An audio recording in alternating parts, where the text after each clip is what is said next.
Comme les disciples s'étaient rassemblés autour de Jésus sur la montagne, il leur disait, « Vous êtes le sel de la terre. Si le sel se dénature, comment redeviendra-t-il du sel? Il n'est plus bon à rien. On le jette dehors et les gens le piétinent. Vous êtes la lumière du monde. Une ville située sur une montagne ne peut être cachée, et l'on n'allume pas une lampe pour la mettre sous le boisseau. On la met sur le lampadaire et elle brille pour tous ceux qui sont dans la maison. De même que votre lumière brille devant les hommes, alors en voyant ce que vous faites de bien, ils rendront gloire à votre Père qui est aux cieux. » Acclamons la parole de Dieu.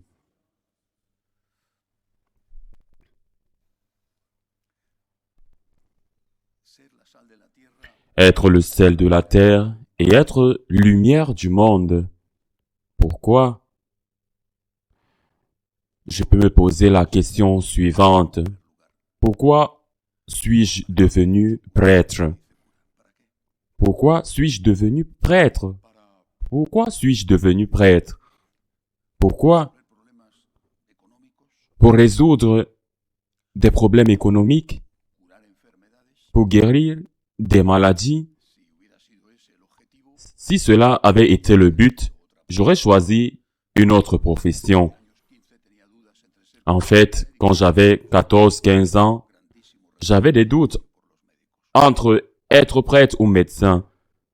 J'ai beaucoup de respect et d'appréciation pour les médecins. Pourquoi m'appeler vous prêtre? Parce que je crois au ciel. Je crois à la vie éternelle. La lumière que j'essaye de donner, qui est la lumière de Jésus, est la lumière suivante. Il y a la vie éternelle. C'est la lumière du monde. Il y a la vie éternelle. Il y a la résurrection. C'est la bonne nouvelle. La mort n'est pas la fin. Le mot évangile signifie cela, la bonne nouvelle, et c'est la seule nouvelle qui mérite vraiment d'être l'objet de notre adjectif bon. La seule bonne nouvelle, il y a la bonne nouvelle. Vous avez un cancer. Ils le guérissent. Ils vous appellent pour un emploi. Ou vous êtes au chômage et vous êtes heureux. Super, beaucoup de bonnes nouvelles. Et aussi beaucoup de mauvaises nouvelles. Mais vous avez un cancer. Ils le guérissent. Vous allez mourir. Dans pas maintenant ou dans 20 ans. Mais bon, vous avez un emploi, oui. Mais ça aussi, ça va arriver. La seule bonne nouvelle, c'est qu'il y a la vie éternelle. Au fur et à mesure que la vie avance, et je m'exclus parmi ceux qui voient que j'ai beaucoup moins de raisons de vivre que derrière moi, on se rend compte de plus en plus fortement que cela touche à sa fin. Chacun de nous est comme un produit que l'on achète au supermarché, quel qu'il soit, et qui a une date de péremption plus ou moins cachée. Dieu sait quelle est la date d'expiration. Nous ne le savons pas, heureusement, mais nous avons une date d'expiration qui vivra longtemps. Récemment, une nonne est morte. La personne la plus âgée du monde, elle avait plus de 100 ans. Qui meurt beaucoup plus tôt? Qui meurt dans un accident de la route? Qui meurt d'une maladie? Qui meurt à la guerre? Eh bien, qui meurt à la guerre? Qui meurt à la guerre? Qui meurt dans le ventre de sa mère victime d'un avortement? Mais nous avons tous une date de péremption et je le répète, quand on se rapproche, mes parents sont déjà morts. Dans mon cas, ma sœur est déjà morte. Il me reste 2 neveux. Il n'y a personne devant moi. Autrement dit, je me rapproche de la date de la mort de mon père. C'était un problème cardiaque. Mais ça peut arriver, ça peut aussi m'arriver. La vraie nouvelle, c'est qu'il y a la vie éternelle. Il y a un dialogue dans Don Quichotte entre Don Quichotte et Sancho Panza, où Don Quichotte dit à son écuyer, Sancho, combien de temps me fais-tu confiance? Dans ce vieux castillan dans lequel Cervantes a écrit, si près de nous, Alcalá de Henares, à quel terme tu me fais confiance? Et on peut penser que cette mort, combien de temps me fais-tu confiance? C'est sûr que c'est si long. C'est sûr. Et même si c'est si long, en utilisant ce mot de Cervantes si lointain, même si tu es un jeune garçon avant toute ta splendide vie devant toi, eh bien, ça viendra de toi. Pourquoi suis-je devenu prêtre? Vous aider à vivre ici et là. Parce qu'il y a la vie éternelle, c'est le but de la morale catholique. C'est la lumière que nous devons exprimer, donner.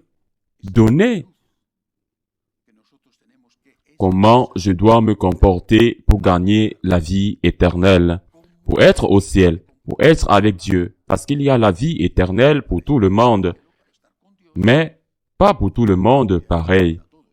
Le ciel existe et l'enfer aussi. Comment dois-je vivre ici cette courte période qu'est ma vie, qui peut vous sembler beaucoup, 80, 90? Eh bien, combien? Mais ce n'est rien comparé à l'éternité. Comment dois-je vivre ici pour que lorsque ma dernière heure viendra, quelle qu'elle soit, lorsqu'elle viendra soudainement, une crise cardiaque, un accident de la route, une longue, douloureuse, pénible maladie, ou que vous vous consumerez simplement comme une flamme qui n'a plus de cire et qui s'éteint lentement, comme cela s'est produit par exemple avec le pape Benoît. Quoi qu'il en soit, lorsque ce moment arrivera, comment serais-je préparé? Serais-je capable d'aller et d'être avec Dieu? Ou parce que j'ai nié cette relation avec Dieu? Parce que je n'ai pas accepté sa miséricorde, je devrais aller vivre avec le diable. Parce que c'est l'alternative, toute l'éternité. Il y a la vie éternelle. La morale. Nos normes morales exigeantes, elles ont toujours été. Il faut regarder les lettres de Saint Paul. Quand il parle par exemple aux Corinthiens, comment il les présente? Eh bien, ces normes morales ne sont rien d'autre que des conseils pratiques ou des ordres pratiques pour atteindre la vie éternelle. Quelqu'un peut-il imaginer ce qui se passerait s'il n'y avait pas de règles de la route? S'il n'y avait pas de règles de la route qui disent que lorsqu'il y a un feu rouge, il faut s'arrêter. S'il faut s'arrêter à un stop, qu'il faut s'arrêter attentivement, regarder attentivement lorsqu'on cède le passage, qui a la priorité? S'il n'y avait pas de règles de la route, quelqu'un peut-il imaginer ce qui se passerait? Un désastre. Nous ne pourrions pas sortir dans la rue, ni en voiture, ni à pied. Un désastre. Personne ne considère le code de la route. C'est une oppression. C'est un esclavage. Et regardez comme le code de la route est méticuleux jusqu'au dernier détail pour voir qui a raison ou tort quand il y a un accident. Personne ne considère que le code de la route est une honte et que le code de la route devrait être aboli. Et pourquoi pensons-nous que les règles morales, la lumière que l'Église donne, sont une honte? Que se passerait-il s'il n'y avait pas de loi et de normes morales? S'il n'y avait pas de loi, imaginez les voleurs, les meurtriers, les violeurs. Maintenant, avec certaines lois, les violeurs sont en projet pour recevoir des remises. Quelle barbarie! S'il n'y avait pas de loi, nous ne pourrions pas vivre. Ce serait la loi de la jungle, la loi du plus fort. S'il n'y avait pas de normes morales, qui sont les lois que vous avez à l'intérieur de vous, pas celles que vous avez à l'extérieur avec des menaces. Ils vous donnent des amendes ou vous mettent en prison. Mais celles que vous avez à l'intérieur de vous, ce serait horrible. La lumière que l'Église donne est la lumière pour bien vivre ici et aller au ciel.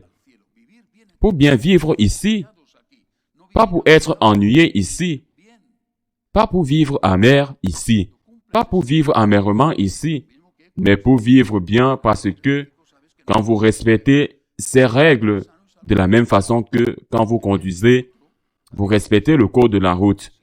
Vous savez que vous n'allez pas avoir d'accident. C'est bien d'arriver à la maison sain et sauf. C'est bien si l'autre personne respecte aussi ces règles. Bien sûr, parce que si l'autre personne brûle le stop, vous avez l'accident et l'autre personne, vous n'êtes pas à blâmer, mais vous avez eu l'accident. Il est essentiel aujourd'hui, dans l'état actuel des choses, à commencer par les prêtres, par l'Église, par les laïcs, pour tout le monde, il est essentiel aujourd'hui de réhabiliter les règles morales. Nous avons des règles morales. C'est la lumière que Jésus-Christ nous a laissée, et c'est une chance de les avoir. Ce n'est pas une honte d'avoir une conscience, c'est une bénédiction d'avoir une conscience. C'est une merveilleuse bénédiction de savoir distinguer le bien du mal, parce qu'on ne fait pas de mal et on ne fait pas de mal. Tout comme c'est une bénédiction de savoir comment se comporter quand on est en voiture et de savoir s'il faut s'arrêter au stop ou qu'il faut s'arrêter au feu rouge. Personne ne considère cela comme un malheur. C'est une bénédiction. Je dis cela parce que, vivant en Italie, je vous assure que je considère l'existence des règles morales comme une bénédiction, à cause des règles de circulation, parce qu'il faut voir ce qu'il faut voir là-bas. Eh bien, et il ne me semble pas que ce ne soit une honte d'avoir des règles morales. C'est un don. Avoir une conscience est une merveille et le Christ est la lumière de notre conscience. C'est la lumière insupportable que les politiciens, qui toujours, pas tous, mais beaucoup, voudront toujours gagner l'opinion publique au moyen de rabais, ne pourront jamais faire taire. C'est la mission de l'Église. Nous sommes là pour vous aider à bien vivre sur terre et bien vivre au ciel. Pour vous aider à aller au ciel. C'est notre objectif. Certains peuvent trouver plus important de nourrir. Ce que nous faisons aussi, il y a des caritas paroissiales qui sont extraordinaires. Certains peuvent trouver plus important de guérir un cancer ou une fracture, ce qui est aussi très important. Mais tout passe, et la seule chose qui ne passe pas, c'est l'arrivée de la mort. Vivre en sachant que nous allons aller au ciel est la chose la plus merveilleuse. Et savoir comment je dois me comporter pour aller au ciel est une bénédiction pour moi et pour mes proches, pour ceux qui vivent avec moi. Et c'est une bénédiction qui, en plus de me donner la paix ici sur terre, j'aime de moins en moins le mot bonheur. La paix ici sur terre, la paix de la conscience, c'est ce que dit Jésus. Ma paix, je te la laisse. Je te donne, en plus de me donner la paix ici sur terre, elle me donne la certitude, la sécurité que si je meurs dans la grâce, je serai avec Dieu, le Créateur, avec Dieu, le Rédempteur, au ciel. Je suis peut-être un catholique pécheur. Nous le sommes tous, mais je suis un catholique. Je ne réponds peut-être pas aux normes morales. Parfois, c'est à cela que sert la confession. Mais je suis un catholique et je suis fier de l'être. Et je n'ai pas honte des normes morales de l'Église. Je n'ai pas honte des enseignements de Jésus-Christ dans l'Évangile ou des enseignements du Nouveau Testament, ni des enseignements que l'Église nous a laissés au cours de ces 2000 ans de l'histoire. Heureusement, il y a quelqu'un qui m'a donné la lumière. Même si étant pécheur, je ne suis pas toujours le chemin de la lumière. Comme le dit Saint Paul, je porte ce trésor dans un vase de terre, mais je sais ce qu'est le trésor. Remercions Dieu d'être catholique. Soyons fiers d'être catholiques, d'avoir la lumière pour savoir comment se comporter et de savoir qu'à la fin, Dieu m'attendra à bras ouverts au ciel. Ainsi soit-il.